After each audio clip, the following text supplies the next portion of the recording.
in Maldives, and we had a really long journey to get here. Long journey. And we had 2 flight segments. And the first flight segment from Newark to Singapore was 19 hours non-stop. Non-stop. It is branded as the longest flight in the world as of this recording. Before that 19 hours, we had previously done 14. So we're not really strangers to long flights at all. But this one was going to be a test. So we're coming to you today to give you the three things you should know about surviving a long haul flight. Yeah. The first one, number 1, spend the money. Spend the money. Invest in it. Invest in it. Right. If you're going to do it if you can. It is totally worth it. Upgrade that seat. Right. Upgrade the upgraded seat if you can. Whatever your budget will allow you to do. Not everybody can spend $5,000 for a business class seat. Because we didn't. We did not. We might one day, but we have not so far. Because they have created this thing called premium economy. And if you have never heard of it, that is like business class and economy class had a baby. Right. It is more expensive than economy class. It's probably almost double than most economy tickets. But it is worth it. You get a bigger seat, you get better amenities, you get a more comfortable seat. Depending upon the airline, you can upgrade that seat. Okay. But that was really valuable, like maybe sitting in that seat. Right, because when we went on the 14-hour trip, those people were squished up next to each other, and they just looked so miserable and uncomfortable. Yeah. And doing that for 14 hours on on seating that looks like regular domestic seating, it's a really tough haul. So definitely invest. Yes, be willing to spend the money. I mean, if you're gonna go spend as much as you can.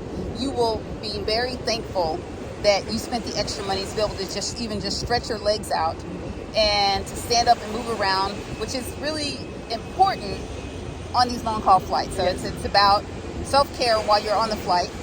But that brings us to our second thing you need to know about surviving Number 2, long haul flights is that you need to start preparing for them before you get on the plane. One way you can prepare is by making sure that you hydrate before you even get on the plane. Drink. Yes, if you're someone who you don't like drinking water, get on it. Eat some watermelon.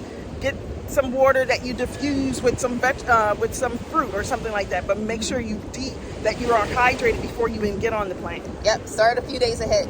Another thing you can do to prepare ahead of time is taking low-dose aspirin. It's usually like 200 milligrams, not even 200. It's really low. It's 80. really low. It's 80. It's 80. Right. Low-dose aspirin. And the reason why that's important is because when you're sitting for a long period of time, there is a risk of blood clots. Right. There's a risk of blood clots. Aspirin helps to thin your blood and make it less likely for you to develop a blood clot. You can start a routine just a few days before you get on the plane, just taking 1 or 2 per day for a few days.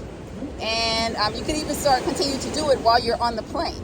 But the best case scenario is to start a few days and just kind of get on this regimen to get yourself prepared to get on the plane. Right. And before you fly out, if you don't already own them, buy or purchase yourself some compression socks. Oh yes, compression socks. Compression socks. For the same reason, for the blood clots. We need to do a video on travel accessories. We're going to give you all some of our favorite travel accessories. Right. But one of them for long haul flights is a must is compression socks.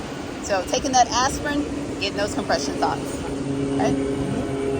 And then our third tip. How on earth are you going to spend 19 hours?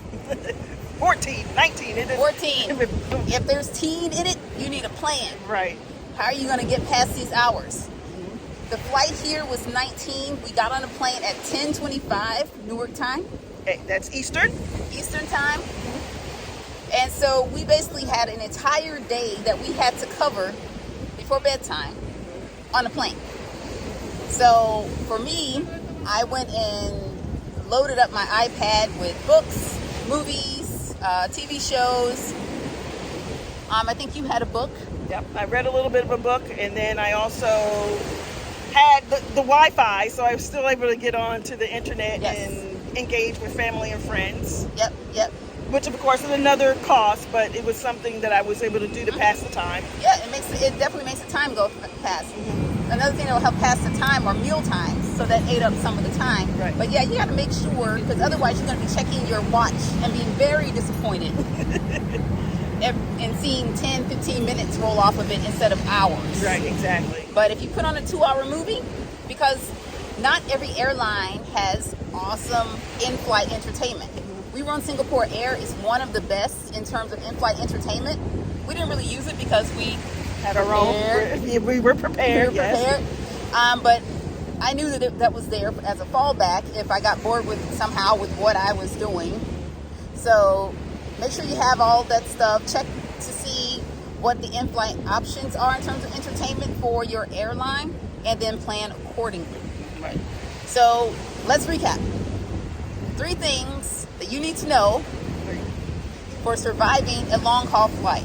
Number 1 was Invest. Invest. Spend the money. This is not the time to be cheap.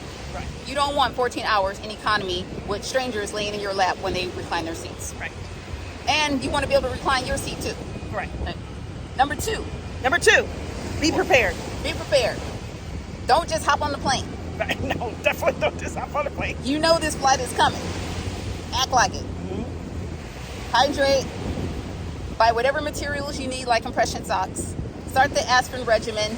Check with your doctor, because I'm not that kind of doctor. I'm a doctor, but I'm not that kind of doctor. Right. But otherwise, prepare for this long flight. And then Number 3 is make sure that you know what you're going to do in flight. right, keep yourself occupied so you're not bored and checking your clock. And then becoming more and more frustrated and bored as the time gets by. Alrighty, so that's what we have for you. Okay, and make sure that you watch our next video. Yep. Have a great day. Bye-bye.